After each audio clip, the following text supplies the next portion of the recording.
It was in one of the galleries of St. Peter's Mount, at about 500 paces from the main entry and at 90 feet below the surface, that the quarrymen exposed part of the skull of a large animal embedded in the stone.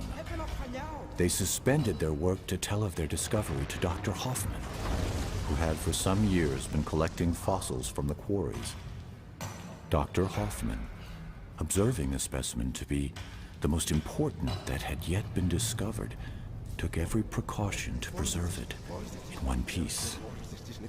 After having succeeded in removing a large block of stone surrounding it and reducing the mass to a proper condition, it was transported to his home in triumph.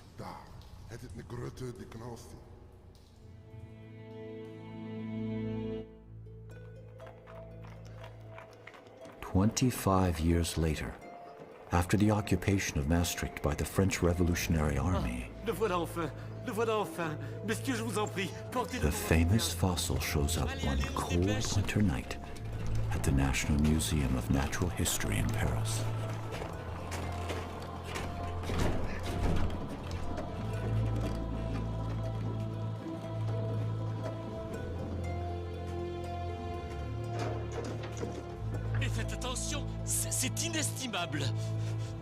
This strange thing they called at the time the unknown animal of Maastricht started to raise interest among the scientific community.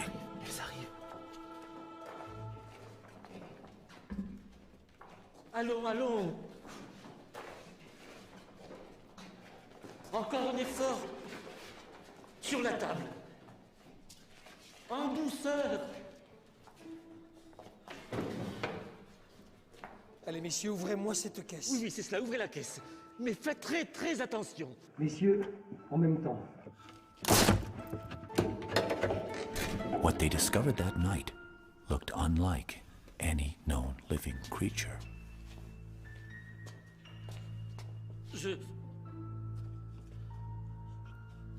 Some thought it was a crocodile. Je crois que c'est un Others crocodile. believed it to be a whale. Ce doit être plutôt Neither the shape of its teeth une baleine. nor the size of the jaws Regardez ses dents. helped them to determine its true identity. Mais c'est beaucoup trop gros pour un crocodile. Alors qu'une baleine me Back semble then, beaucoup plus appropriée. that is 40 years before the discovery of the first dinosaur. Nobody had ever thought that thousands of species could have lived and disappeared in a distant past. Maxillaire supérieur et la maxillaire inférieure. Je vous en prie. Monsieur le But everything was about to change.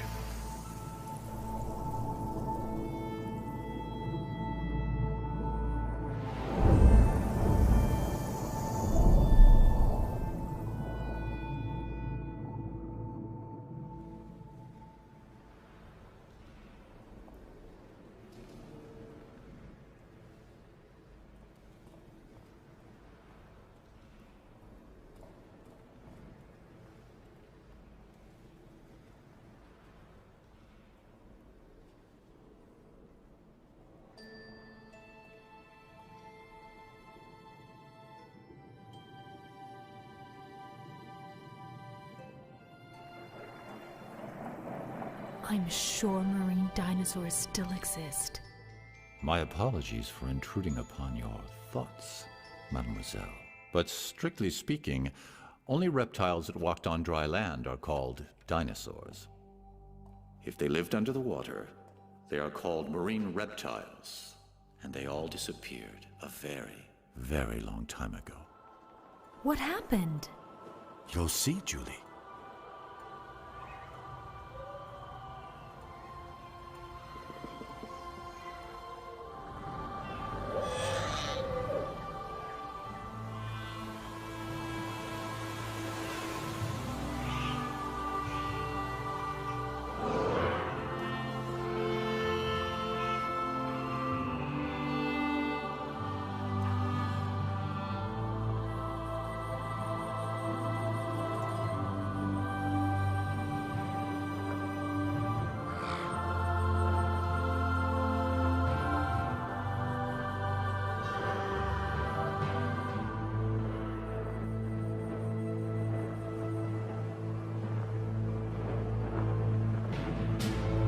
65 million years ago, reptiles ruled the world.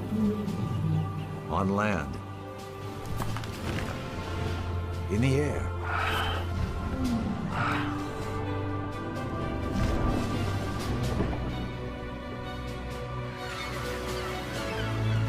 and reptiles were kings in all the seas as well.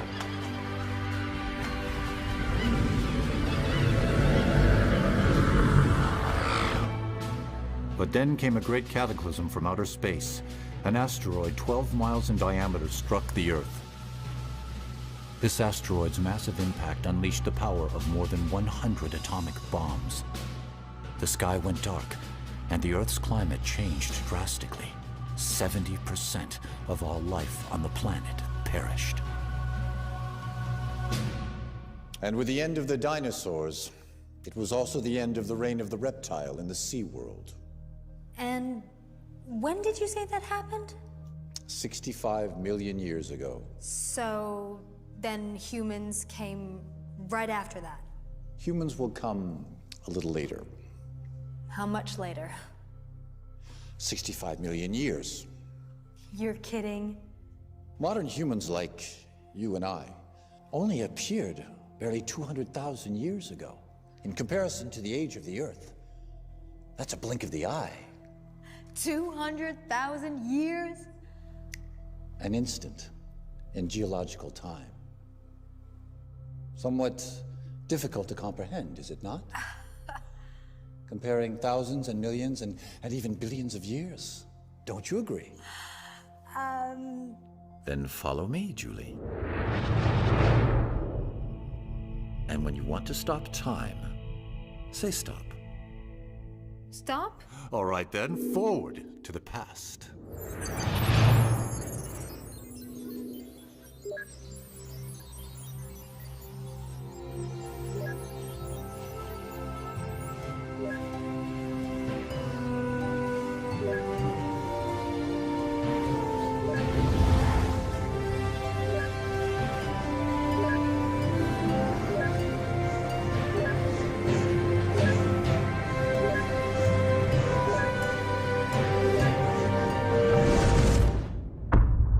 Now, let's start slowly, from the beginning. Earth forms 4.5 billion years ago. Then life appears but remains microscopic for 3 billion years. In this time spiral, only the last turn interests us. That leads to our time. Let's consider this as a 12-hour clock. 540 million years ago, at 2 o'clock, the primary era begins. Life grows and evolves in every environment. At 7:30, the secondary era, or the Mesozoic, begins. It is the age of reptiles. Including the famous dinosaurs. Yes, as well as flying and marine reptiles. The next and last era, the Cenozoic, is the age of mammals. On this clock, Homo sapiens, our minuscule species, appears just 8 seconds before 12. The Mesozoic takes place between the two major ecological crises that led to the extinction of many species on Earth, the largest at 7:30, and the last right there at 10 to 11.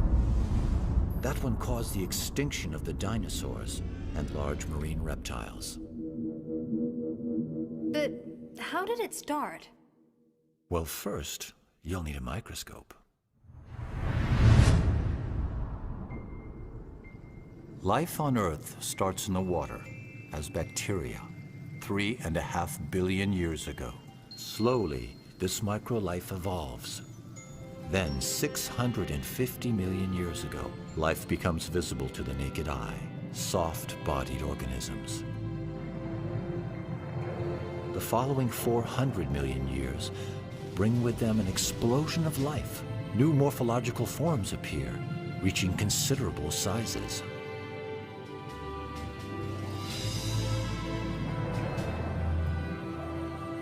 And finally, amphibians follow fish with feet to conquer terra firma. 300 million years ago, the first reptiles appear on land. And in the sky, the wingspan of some insects reaches over 3 feet. By the end of the Paleozoic, the land and the seas are bursting with life. It is the golden age for biodiversity. But this period ends with gigantic cataclysms, which exterminate up to 95% of the species. The largest extinction of all time. 95% of the species? But that's enormous. Nothing much must have remained after that. You're right, my dear. And most of the world's great predators have disappeared. But life persists, and in the seas, many fish and mollusks remain. What about the marine reptiles? Their reign begins now. 3 different groups, one after the other, will rule the world's oceans. First, the ichthyosaurs, that use their tails to swim. Like a fish? Much like a fish. And then the plesiosaurs, that use their 4 paddle-like limbs to fly through the water. And next, the mosasaurs, that use an undulating movement similar to a snake. And these animals ruled the seas for 180 million years, throughout all 3 Mesozoic periods: Triassic, Jurassic, and Cretaceous. From the early Triassic period onwards, ichthyosaurs are the kings of the seas. During this time, above the water, all the continents on Earth are joined together in a single mass of land, a supercontinent called Pangaea, off to the Pangaean coast.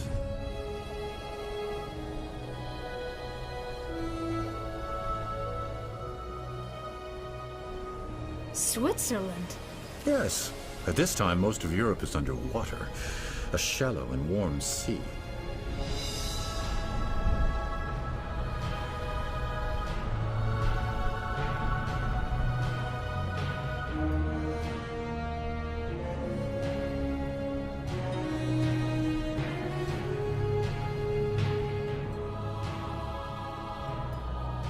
In the Middle Triassic, it's hot and dry on land with little to eat. In the sea, life flourishes again. Several reptile species have returned to the marine environment, thriving on the plentiful food supply.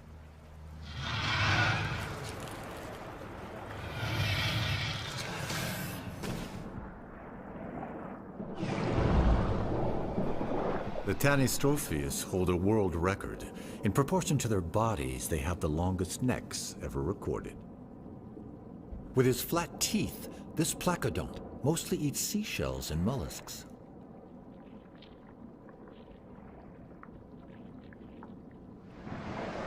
Aren't those turtles? Not at all, but they too have developed a tough armor to keep them relatively safe from the great predators of the Triassic, like the nothosaur.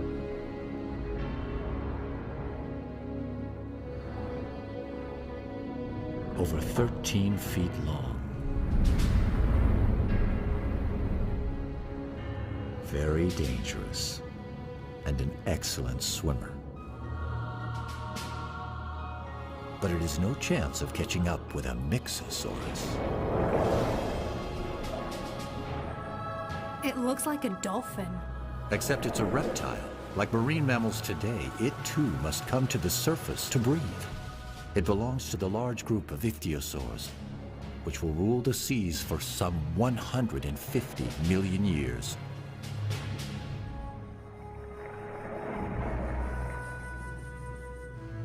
That one doesn't seem quite big enough to rule anything.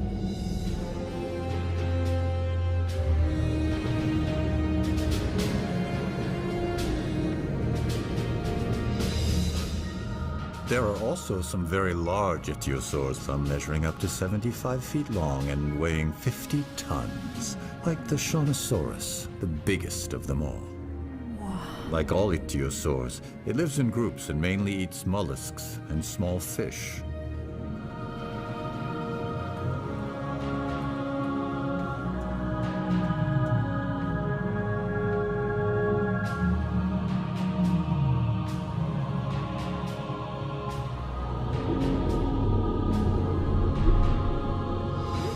Like dolphins and whales. That's right. They are even born in a similar manner. What do you mean?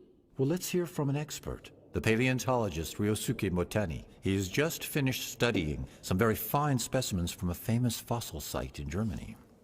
Many ichthyosaur fossils have been found at Holzmaden with their bones intact, and even with the imprint of the skin on the rock, which helped us to know the position of their fins. Some ichthyosaur fossils are so well preserved that we can actually see fetuses inside the mother's bodies, and some even being born. Unable to get out of the water to lay their eggs like other reptiles, ichthyosaurs gave birth in the water. The babies came out tail first, like dolphins today. Another one of the ichthyosaur's characteristics are its huge eyes, protected by donut-shaped bones, able to withstand extreme water pressure.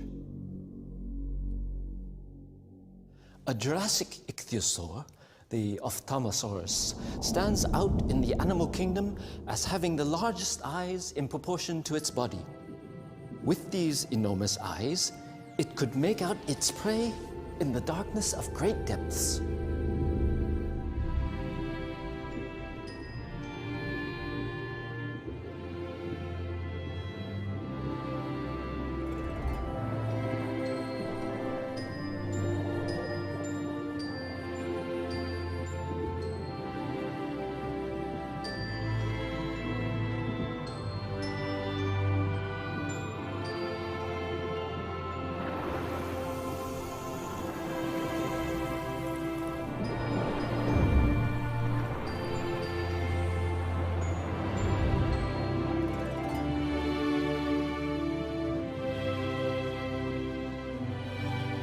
Strangely enough, the ichthyosaurs became extinct in the middle of the Cretaceous, despite their amazing adaptation to sea life. But how can we know so much about species that became extinct 90 million years ago? Perhaps because of the large number and the quality of fossils left. And, of course, thanks to those who discovered them. Here we are in London, in one of the most beautiful galleries devoted to Mesozoic marine reptiles. Nathalie Bardet is currently the French expert on these animals. A long time before dinosaurs were discovered, the remains of marine reptiles had been known to fossil collectors. Mary Anning. In the early 19th century, she was a child when she started to collect fossils around her home along the Dorset coast in southern England. During her lifetime, with an amazingly sharp eye, she found some of the most famous fossils, ichthyosaur and plesiosaur, exhibited here at the Natural History Museum of London. One of the most complete plesiosaur skeletons ever found was Romolosaurus.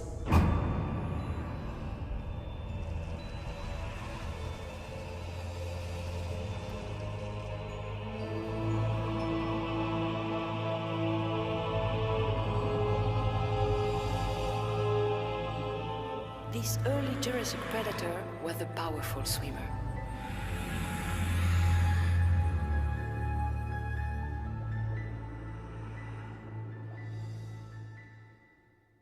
During the Jurassic period, a new group of marine reptiles takes over, the plesiosaurs.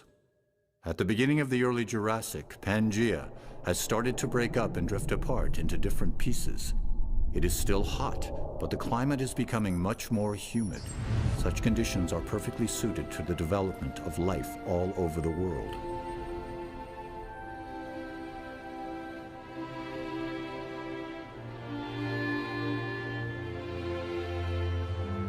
Now, this sure seems more pleasant than the Triassic did. The Jurassic is considered the golden age of dinosaurs, isn't it?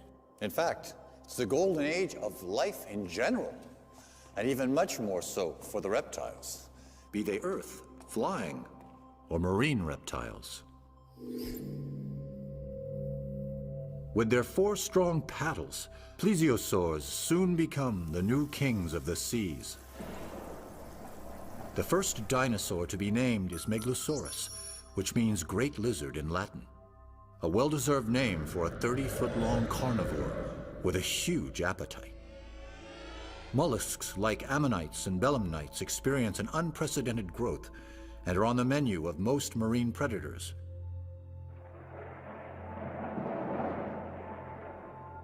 By the late Jurassic, some animals reach record sizes like the Brachiosaurus, over 100 feet long, and can weigh more than 6 elephants. Godzilla, that is the nickname given to this large marine crocodile discovered in the Andes. With large bony plates on its back, the Stegosaurus, a 3-ton plant eater, is a contemporary of the very first birds. At the end of the Jurassic period, as the continents continue to drift, new oceans appear, and new plesiosaur species rule the deep.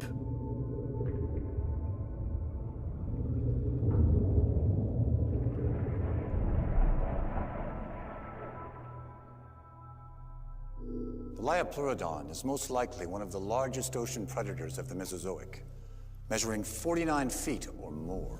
That big? Here, this is one of its teeth. It's for you. Thank you. You see, the Liopleurodon had no reason to fear any creature, save perhaps another Liopleurodon.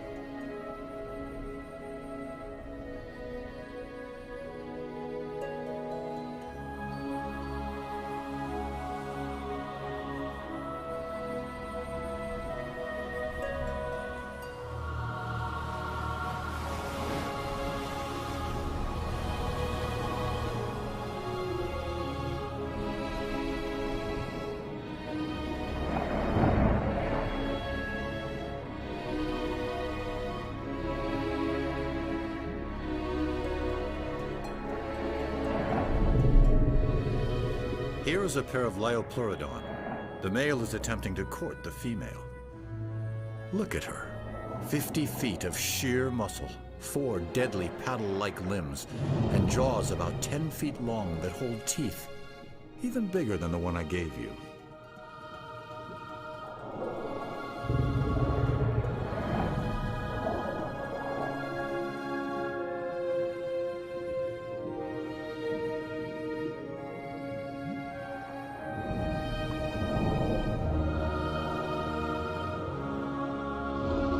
During this process, the male makes himself extremely vulnerable to the female.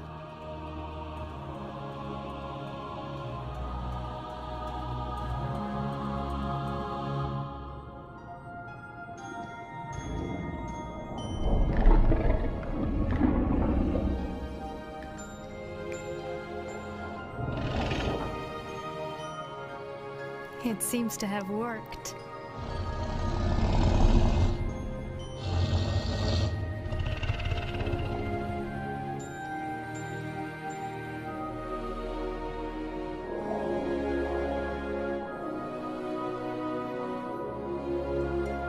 Now that she's chosen him as her partner, the pair needs to head to the safer coastal waters to reproduce.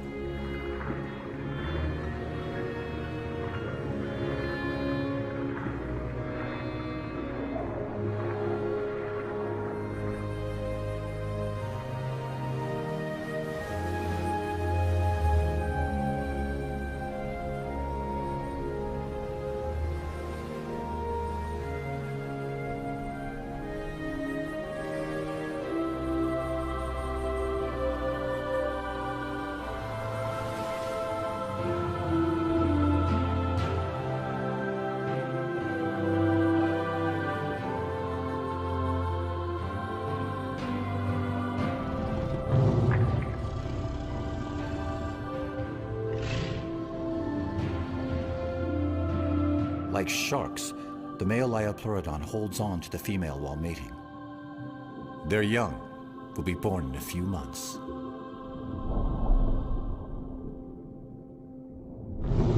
What happened? It seems that upon separating, she has accidentally injured his eye. The pain has made him lose consciousness for a while. In the end, though, the Liopleurodon remains a super predator that lives alone.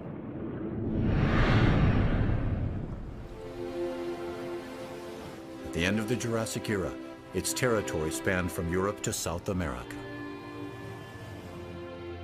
Here we are with Zulma Gasparini, who discovered the marine crocodile nicknamed Godzilla in the Andes. People believed for a long time that the world had always been the same as it is now. And it was only in 1915 that Alfred Wegener, a young German scientist, put forward a revolutionary theory he called the continental drift. Among the solid arguments that Wegener used to support his theory, a tiny marine reptile that lived 250 million years ago, the Mesosaurus, was to become unexpectedly important. Indeed, we have found on both sides of the Atlantic Ocean identical fossils of this animal. But considering the small size of the Mesosaurus, like the one we have here in this virtual aquarium, it is obvious they were much too small to cross an ocean as vast as the Atlantic on their own. The conclusion is inescapable. If they did not cross the ocean, then the very continents that contain their fossils must have separated.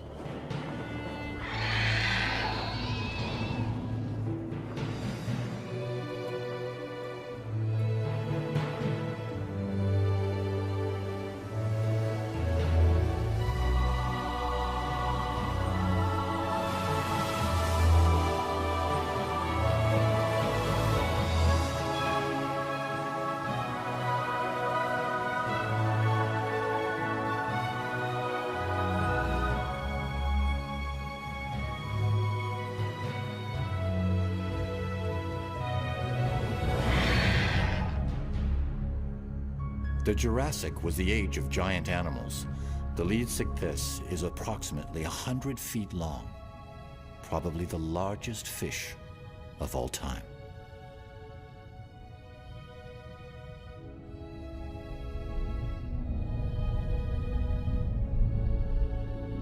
What are these long-necked plesiosaurs called? Those are elasmosaurs. They're gulping down gastroliths, stones they swallow in order to help their digestion. So, what do they actually eat? Mollusks and a lot of fish, judging from their long, sharp teeth.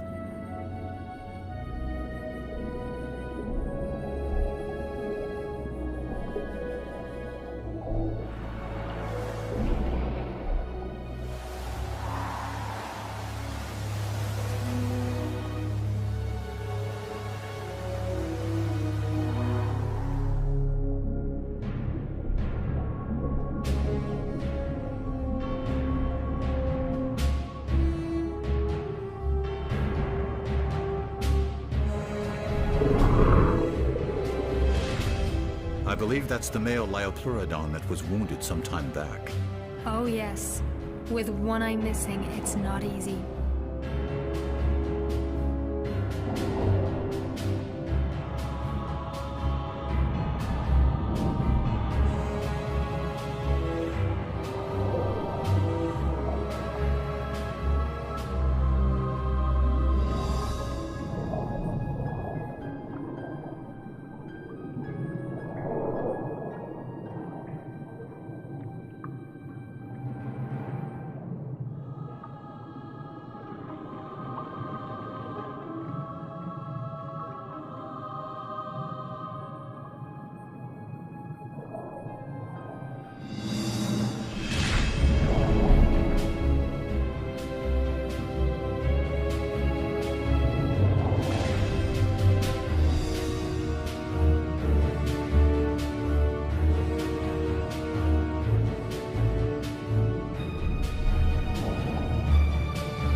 From the deep bite marks on elasmosaur bones made by larger relatives, it would appear that other Liopleurodon were luckier.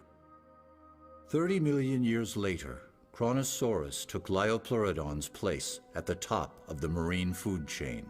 Kronosaurus remains were first discovered in Australia during the 1930s. A 13-foot-long skull with 10-foot jaws, armed with dagger-like teeth. To tell us more about plesiosaurs, here's Dr. Benjamin Keir, an Australian expert on these animals. Marine reptiles' remains have been found on every continent, particularly those of plesiosaurs, Up to 46 feet in length, they were magnificent ocean-dwelling reptiles that flew gracefully through the water with 4 massive paddles. The order Plesiosauria was large and varied. It's been broadly divided into 2 superfamilies based on their overall body structure. Some of them, thanks to their large heads and powerful short necks, were the super predators of their time, like Kronosaurus. Others were the complete opposite, with tiny heads at the end of extra long necks, such as Elasmosaurus. Plesiosaurs lasted as long as the dinosaurs, until the end of Cretaceous, 65 million years ago.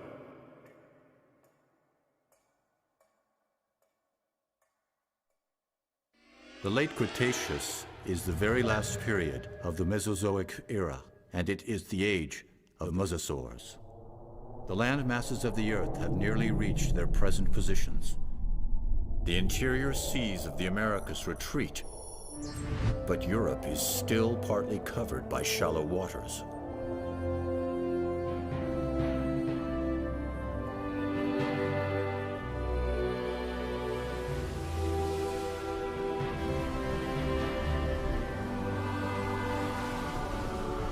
And what about the climate? Very comparable to the climate of today, but warmer.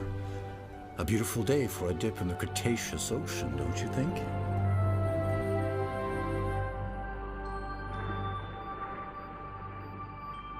As has been the case for millions of years, mollusks are still a favorite meal for most predators.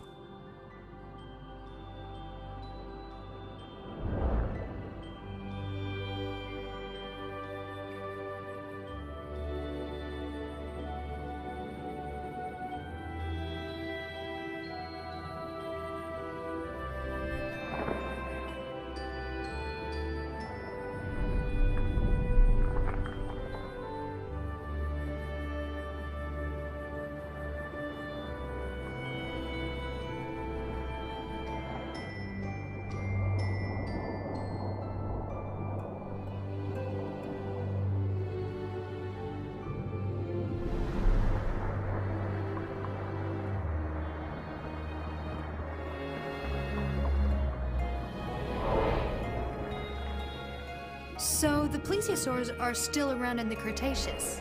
Indeed, there are some, but they are no longer at the top of the ocean's food chain, a place now disputed by the 2 greatest predators of this era.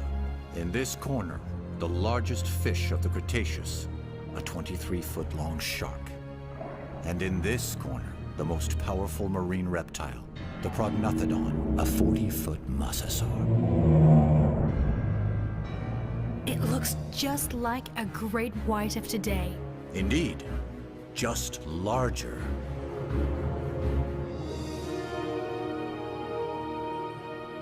But the shark is never going to measure up to that. We can't be too sure. You see, it has a distinct edge over its opponent. The shark doesn't need to come up to the surface to breathe, so...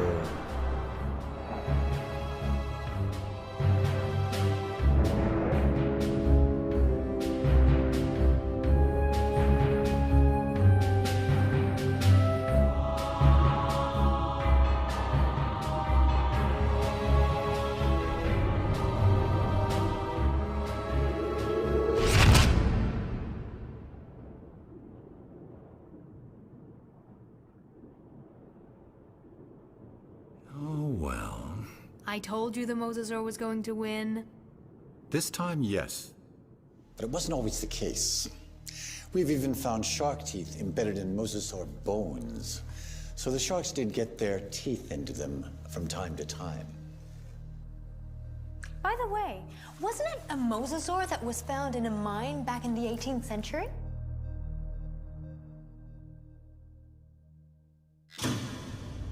Here we are, very close to the mine where the famous unknown animal of Maastricht was found around 1770. Like all paleontologists, Olivier Riepel knows this story very well.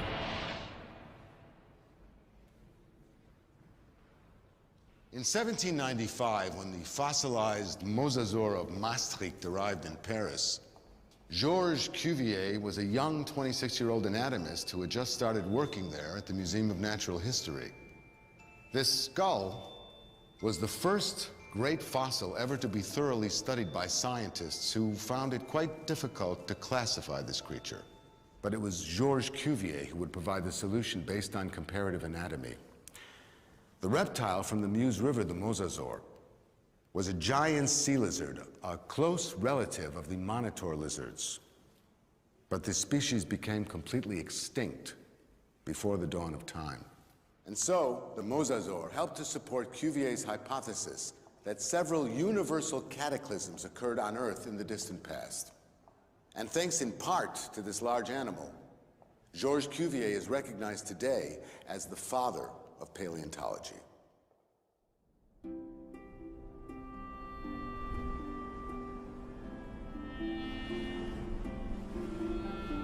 At the end of the Cretaceous, the interior seaway running through the middle of North America had not yet completely disappeared.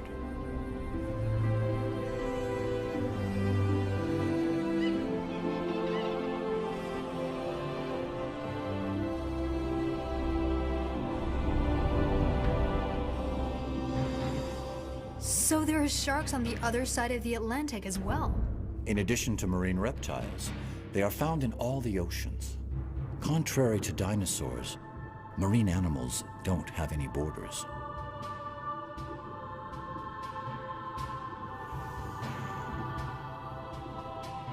These are young 13-foot-long sharks. After hours of laying her eggs on the beach, this turtle is exhausted. Easy prey for starving sharks.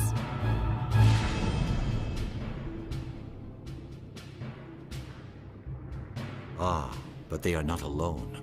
A mosasaur.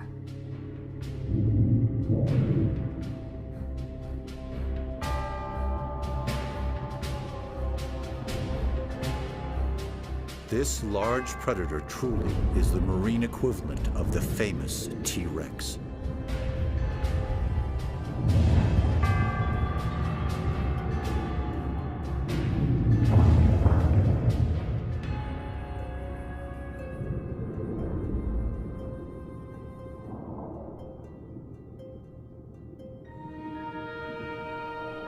The mosasaur will become the last ruler of the ancient seas.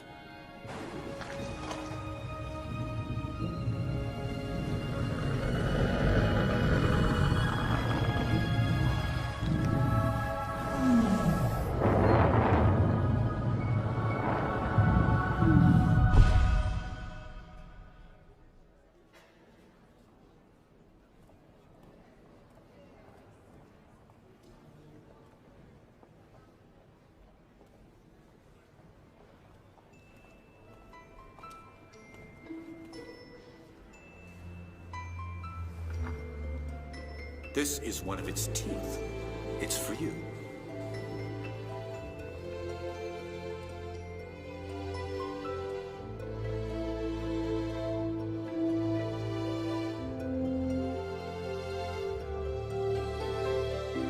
Without fossils, no one would have ever dreamed that there were successive epochs in the formation of the Earth.